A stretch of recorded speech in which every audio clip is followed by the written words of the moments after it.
Welcome to my YouTube channel, by the way. Welcome to my YouTube channel. It's that time of the year again. So you would most likely be seeing this video either like at the tail end of 2024 or the start of 2025. I think 2024 has been a good year. I think good year is relative because if I look at how my own year has gone, I think this is the longest I've spent. Like I was at 9 to 5, a couple of months. I don't know if I want to share the number of months, but it has also been really amazing because I've had some time to learn. I've had some time to travel. Had some time to work with founders, work with business people to just get to understand the nitty gritty of the effects of the things that I say I do on the numbers and a whole lot of things within that, guys. But it's been a good year, and hopefully 2025 is going to be so amazing. My name is Okwayemi Olugbemiro, and this is still one of the most exciting places to get to learn about branding, communications, and strategic comms when it comes to building your businesses. Yes, what are we going to be talking about today? We're going into the new year, and I still feel like African businesses have not milked the reality that comes from storytelling, from brand storytelling. There are a few people doing it now. There are a few people getting what they should get from it, but there's still a lot more people who could be doing more, who could be getting better stuff, who could be making a lot more money, who could be a bit more influential than they are today if they understand and hack what storytelling should represent. And as someone who has seen or who feels like he should lead the argument towards what brand storytelling should be in the Nigerian tech ecosystem, at sub-Saharan Africa, even the whole continent as a whole, I feel like this start of the year, I should be getting into conversation around a few things that you can do to like improve your storytelling as a business, as a brand, or whatever it may be, even as your personal brand. I think one of the first places we need to understand is that storytelling is has to kind of like simplify stuff. Storytelling is not fluff. It means that there should be like a logical and emotional side to it. And storytelling is a combination of stories that builds up into a narrative. It is not just doing a whole lot of things. I think I'm going to be speaking from the perspective of maybe 5 thinking patterns that should help you structure your storytelling in this new year. 5 thinking patterns that should help you structure your storytelling in this new year. One, I think I identified it this way personally for myself. What is your story? Who is your story for? What will change about the lives of people if they believe your story? What will be the roles of everybody when they believe their own part of the story, like the roles that they play in the different stories? Let's start with what your story is.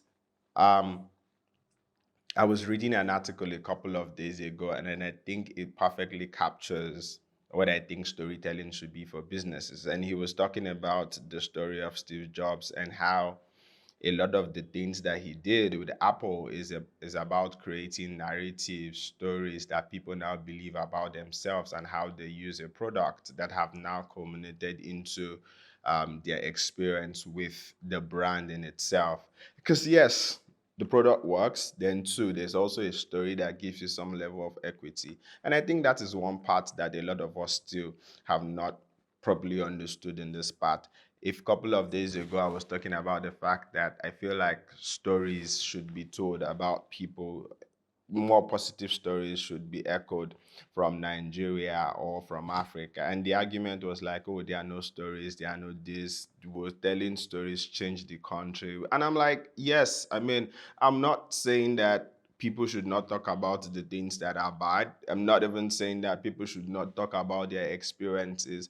I'm only saying that sometimes for us to be able to move from point A to B, a lot of people need to say or talk about what makes the movement from point A to B possible. There needs to be people who are visualizing the process that makes it possible. Because if people believe a story is possible, then they can contribute their little actions to ensuring that that thing happens.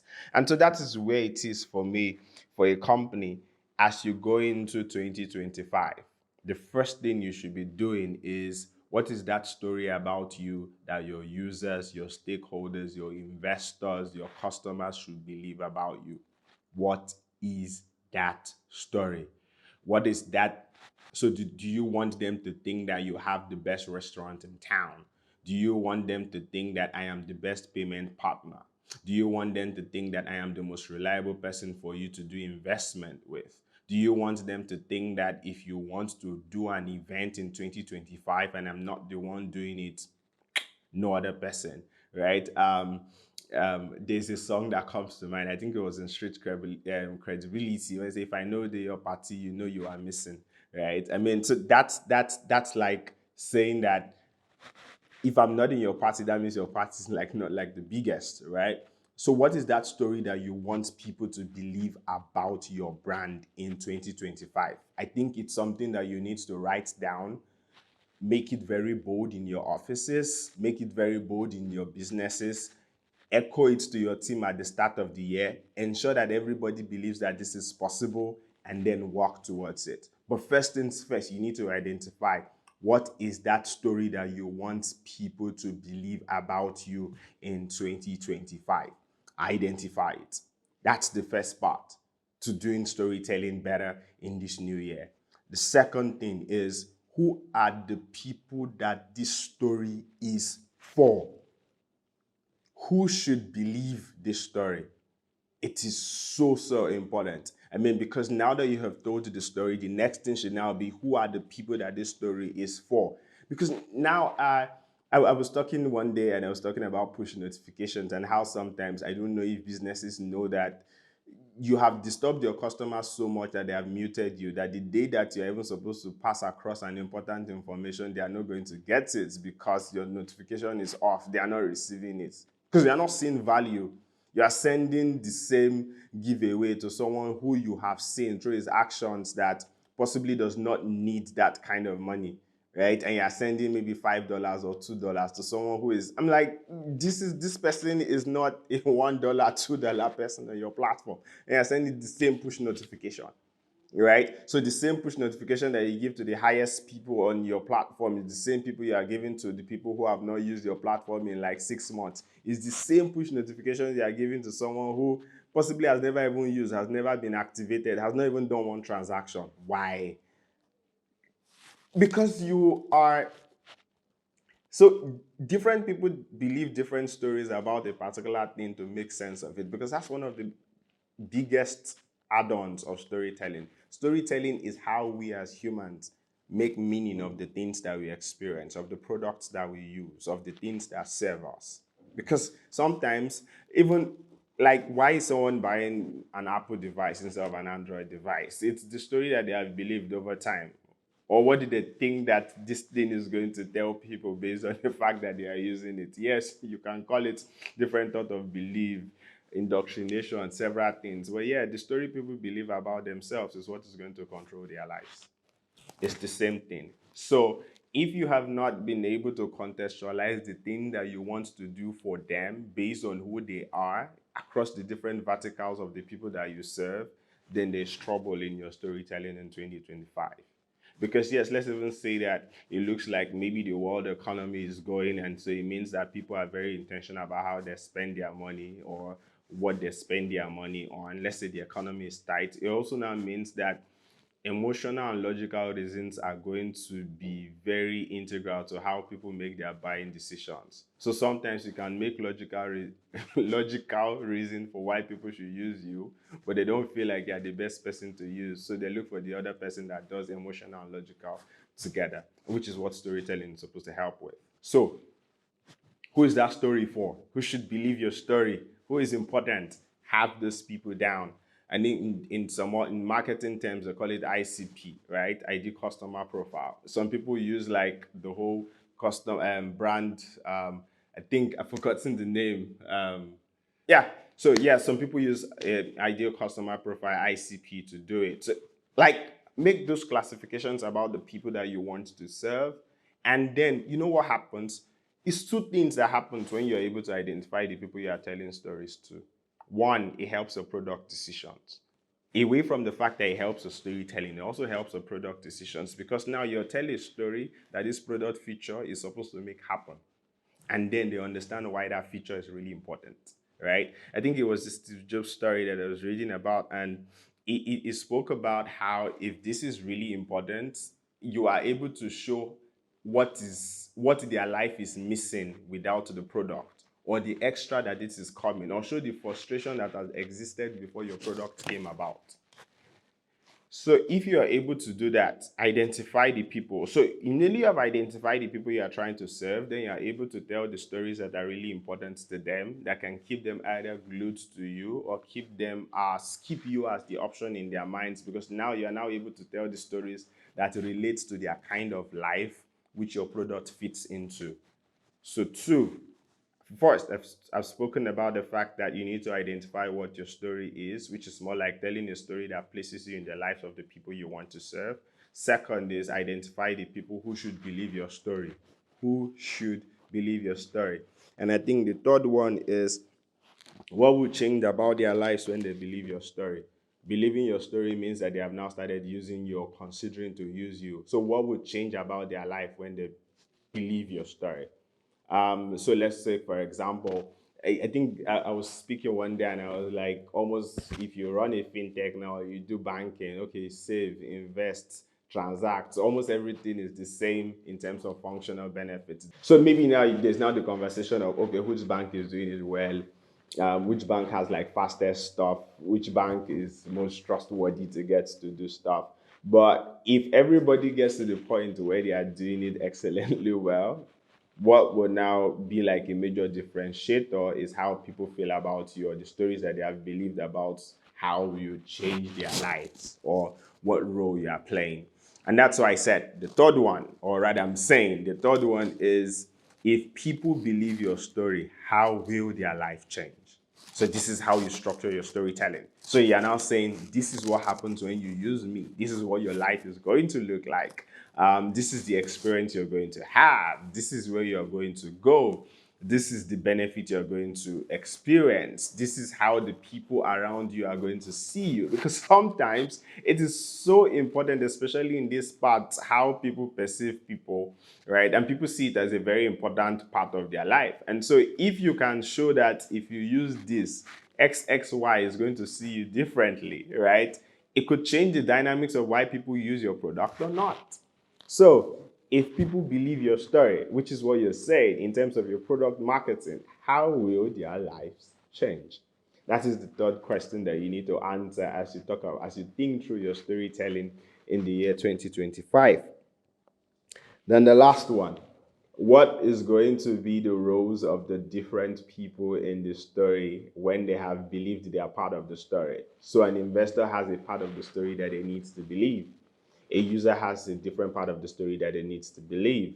Stakeholders, important stakeholders have like a part of the story that they need to believe. Partners have a part of the story that they need to believe. Employees have the stories that they need to believe.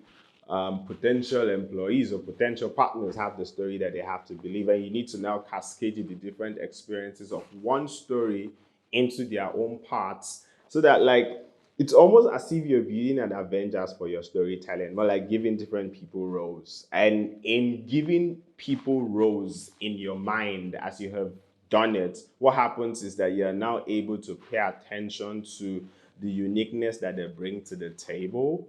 And you are now able to create stories that make them actors in their own films, right? So it means that for a customer, you put something that makes the customer had a challenge, the customer came to you, now the customer's problem is solved. A partner was looking for this, the partner found you, now this is their life story. More like you are able to situate these different categories of your expressions across different verticals of what your business does. And then you're now able to sell a story that makes them actors in your own movie. I think these four parts are really important as you approach storytelling in 2024. Sorry, 2025. And I think it goes without saying that from all I've shared now, you will know that storytelling itself is not posting on social media. Because again, for example, I can ask you now some of your favorite brands or some of the brands that you scrolled through on social media yesterday, you most likely cannot remember the last post that they have on their IG or on their Twitter, right? And if your storytelling is not forming opinions in the minds of people, you are just posting, you are not doing storytelling, you are doing posting, right? Sometimes, even if your marketing is just converting, more like, okay, people see a need and then based on your advert that you have run and they come to use the product. Most of the reasons why you are converting people who are one-offs is because you have not told the story that keeps them, right? Or you have not told the story where they are actors and it continues. Or again, because you have not paid attention to the qualities that substantiate the story that you have told, you have sold a service that you are not able to maintain over a period of time. Because I usually tell people that storytelling is not fluff. It means that if you say you have excellent service, you should have excellent service. If you say you have excellent customer service, you should have excellent customer service. If you say that you value people, you should show that you value people. That's what makes the story sweet. I've always said that excellent storytelling is a double-edged sword. What that means is if because storytelling has a way of bypassing logic and helping people make a decision, when people make a decision and they feel like you have fooled them, they come back heavier with so much anger, right? And then some just stop using your product. Some don't even talk about it. Some just you just have them as number of users, but they will never come back to active users. There's a lot that comes to storytelling, and storytelling, as I've always said, is complementary. It's an integral part of the other processes that makes your business work. So if you're selling something in 2025, if you are building a business in 2025, first, what's your story? Two, who should believe that story? Three, right? If these people believe that story, what will change about their life, right? And four, right? How do you define the roles in the different parts of their lives? It's just so important that you pay attention to that. Again, 2025, I hope you're having and you're preparing. It's my biggest wish. It's my biggest wish that in 2025 your business is doing the bigger numbers, you're expanding into global contexts, and you're building like a global business from anywhere you are. And maybe despite the different economic downturns, people are still choosing you and seeing you as an option because they have believed that you're an integral part of their lives. And instead of them to remove you, if there's an increase in cost, they just find a way to make do and just scale up what they need to get to be able to utilize you. Yes, my name is Okwayemi Olugwemero, and have an amazing new year.